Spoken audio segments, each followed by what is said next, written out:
Well, Montana potato farmers are across the nation were in Washington, D.C. this past week discussing issues that impact American agriculture on Capitol Hill. One matter farmers urged elected officials to resolve is the agricultural labor crisis. The Montana Ag Network's Lane Nordland has more from the nation's capital.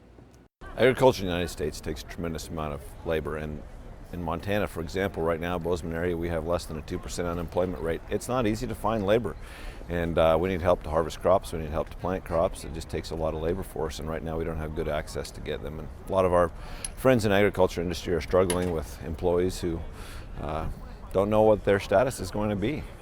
According to USDA, the H-2A temporary ag labor positions requested and approved has increased from just over 48,000 in 2005 to nearly 243,000 in 2018. To address the ag labor shortage, late last year the House passed the Farm Workforce Modernization Act. The bipartisan bill is supported by a majority of agriculture groups.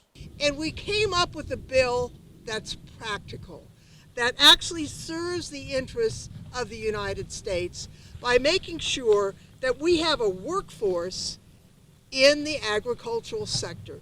We want a legal workforce in the United States of America, and this bill allows this to happen. The National Potato Council and members of the House held a press conference on the steps of the Capitol, urging the Senate to take up the legislation. We're here today to celebrate a great bipartisan vote in the House of Representatives. Passing the Farm Workforce Modernization Act was a great step forward towards solving labor crisis in rural America.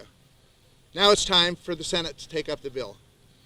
With new trade deals and markets opening for our agricultural commodities, we need the labor to get the crops out of the ground and to the markets. Just yesterday, we saw new access for potatoes in China. This was great news.